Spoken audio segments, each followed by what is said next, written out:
esta primera edición de Radio Análisis cuando son exactamente las 9 de la mañana con 37 minutos de este día jueves 17 de abril del año 2025. Y como es habitual, este día de la semana, a esta hora de la mañana, están con nosotros y nosotras nuestros amigos y amigas de Fundación Sol para hablar a propósito de un tema muy pero muy interesante. Bueno, cabe mencionar que esta semana se llevó a cabo en el auditorio Pedro Ortiz de la Facultad de Ciencias Sociales de nuestra Casa de Estudios un espacio de conversación titulado Empresas de la Unión Europea en Chile, potenciales impactos ambientales y en los derechos humanos, que lleva también ahí como una bajada, límites y potencialidades de la directiva sobre debida diligencia de las empresas en materia de sostenibilidad. Si a lo mejor no entendió a qué nos estamos refiriendo, bueno, para eso está acá en estudio con nosotros el profesor asistente del Departamento de Trabajo Social de nuestra Casa de Estudios e investigador de Fundación Sol, Gonzalo Durán, a quien le damos la bienvenida. ¿Cómo estás, Gonzalo? Bienvenido de vuelta.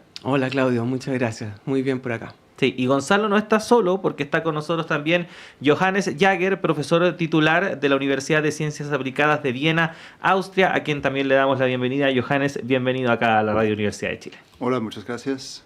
Sí, bueno, partamos por explicar un poco, ¿no? ¿A qué nos referimos cuando hablamos de la debida diligencia de las empresas o de la directiva sobre la debida diligencia de las empresas en materia de sostenibilidad? Ahora estamos hablando de una cosa más específica.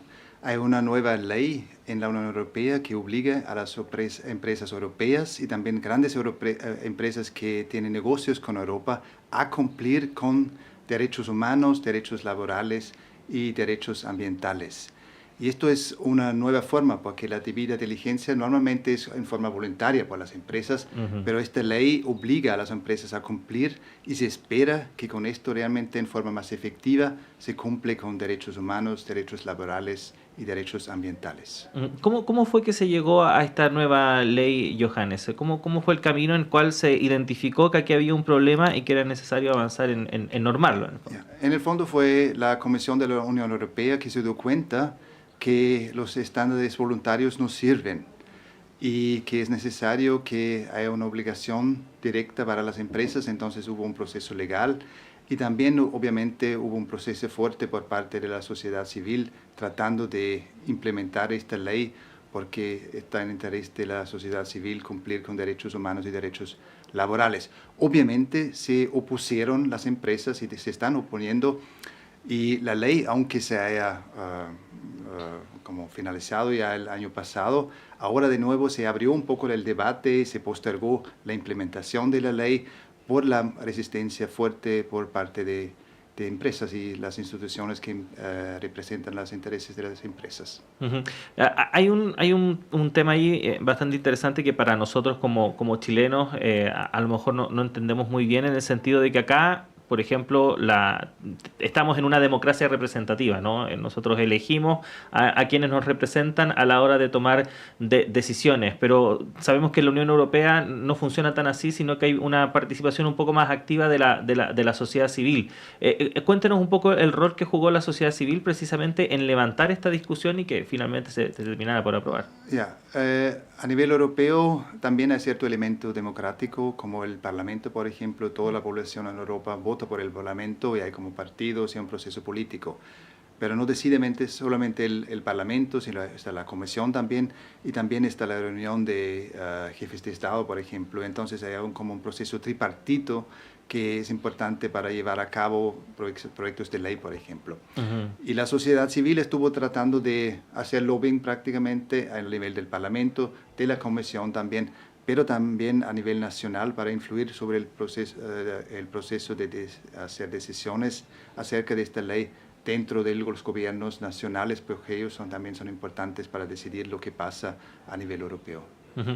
Gonzalo, se avanza en esta materia en la Unión Europea a nivel de Europa. ¿De qué manera esto puede repercutir, por ejemplo, respecto a lo que ocurre acá en nuestro país?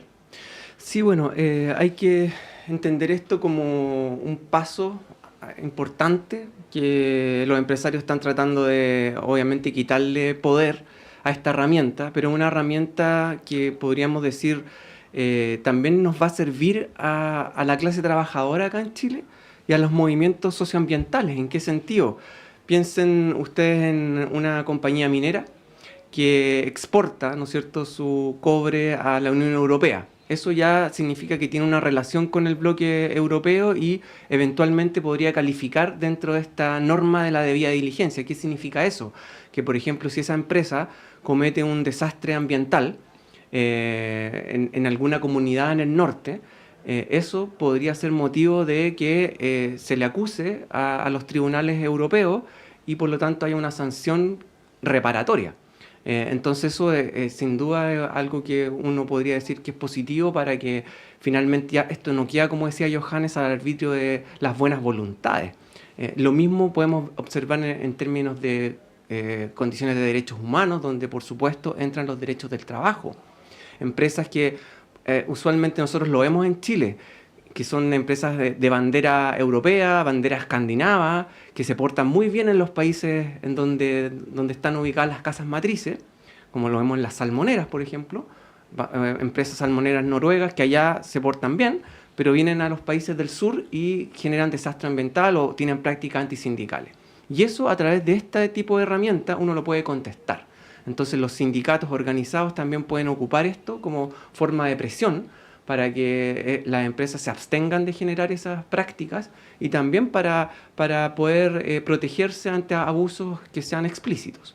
Ujú. Ahora, a propósito de eso que mencionaba Gonzalo Johannes, efectivamente desde hace bastante tiempo está esta crítica, ¿no? Respecto de que empresas, sobre todo de ciertas áreas productivas, aprovechan las legislaciones más laxas de algunos países para, en cierta forma, tener, como decimos acá en Chile, manga ancha para poder hacer lo que se les dé su antojo en ese sentido. ¿Qué pasa ahí en ese sentido? ¿Por qué se da esa situación y cómo a partir de esta nueva, por así decirlo, norma, eso se podría revertir?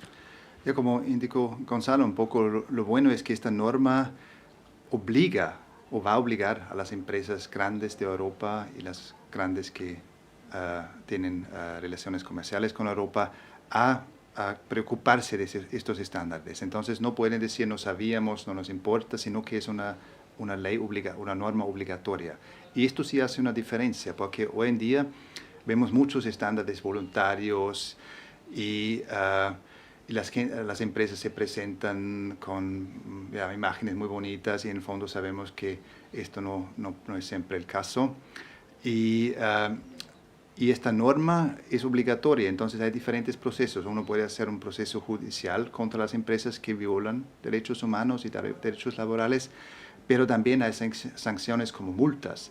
Y lo que yo veo ahora en la discusión en Europa, que las empresas se están preparando para eso, las empresas grandes, y tienen bastante respeto, porque obviamente quieren evitar prensa negativa y se están como encaminando. Y eso creo que es realmente un paso importante adelante para mejorar el comportamiento de las empresas en países donde quizás el sistema legal les permite hacer cosas que no pueden hacer en otras partes. Uh-huh. Se habla de evitar violar los derechos humanos y el medio ambiente, pero pueden ser conceptos que a lo mejor no están muy aterrizados, por decirlo de alguna forma. ¿Cuáles son los parámetros en los cuales se puede determinar cuando una empresa está vulnerando la norma y cuando la está respetando en el fondo? En detalle, seguramente que esto va a ser bastante difícil decidir, pero se trata de los derechos básicos humanos, derechos básicos laborales, y es un documento grande donde hay un anexo grande y hay muchos como expertos jurídicos, que yo no soy un experto jurídico en esto, que pueden decidir qué es el problema y qué no es un problema. Pero para dar un ejemplo más, si una empresa no permite a que haya sindicatos, ¿ya? O por ejemplo, si una empresa no paga un sueldo adecuado para poder vivir, y eso incluso puede ser, por ejemplo, en el caso de Chile, un sueldo adecuado para vivir puede ser mucho más que el sueldo mínimo oficial. Si no paga la empresa eso, puede ser un problema y puede estar eso en contra de los derechos humanos. Entonces son algunos puntos bastante importantes. O, por ejemplo, si se daña a una persona en forma de salud, si hay accidentes laborales, por ejemplo, si se usan pesticidas en la agricultura que dañan a las personas y la empresa tiene que tratar de investigar y saber que no pasen estas cosas. Y si la empresa no se preocupa de que no pasen y no evite estas cosas, ahí tiene un problema. Entonces, eso es un instrumento bastante fuerte que no ha existido de esta forma hasta ahora. Uh-huh. Ahora, Gonzalo, ¿qué nos dice esto, ¿no? Respecto de cómo se están tratando estos tipos de temas en otras partes del mundo, particularmente en Europa, tratando de avanzar en esta dirección? Pero cuando se tocan estos temas acá en Chile hay mucha resistencia. Obviamente, y nos contaba Johannes, en Europa también hubo resistencia por parte del empresariado a tratar de avanzar en esta materia. Pero particularmente acá en Chile lo vemos a diario como finalmente cualquier política o idea que vaya en una opción de transformar lo que actualmente está, se resiste. ¿Qué nos dice eso de cómo se concibe incluso el mundo empresarial acá en nuestro país respecto de cómo se está viendo en el mundo? Sí, bueno, nosotros siempre nos remitimos también a estadísticas, a ciertos datos, y creo que aquí es relevante recordar los niveles de concentración económica. En Chile, de acuerdo a estudios internacionales, el 1% más rico de la población acá en Chile concentra prácticamente el 49,8% de la riqueza.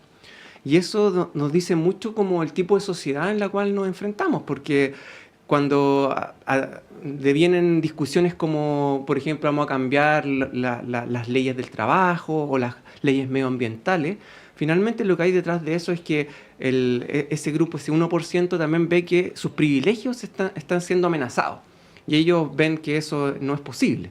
Entonces hay una resistencia que es abrumadora. En el caso chileno tenemos que recordar siempre también que los sindicatos están en una posición muy debilitada. Hoy día tenemos cerca de 9.000 sindicatos, la mitad de ellos menos de 50 socios y socias, están desfinanciados la mayoría, y por lo tanto cuando tú ves qué es lo que la voz que estos sindicatos pueden tener en la discusión nacional, es bastante acotada. Johannes nos decía lo que pasa en países donde los trabajadores y trabajadoras tienen mayor poder. En Austria, por ejemplo, vemos que el 99% de los trabajadores asalariados, trabajadores y trabajadoras, negocia colectivamente.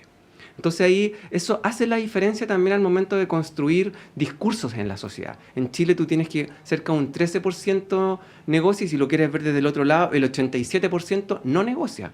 ¿Y qué significa que no negocie? Significa que básicamente ese empleador lo que hace es imponer las condiciones. Son decisiones unilaterales, autoritarias, y eso también va ahora dando, podríamos decir, la propia democracia, cómo se van tomando las decisiones en la democracia, y finalmente con eso se constituye todo un escenario donde el gran capital tiene, como tú decías, manga ancha para hacer lo que se le plazca.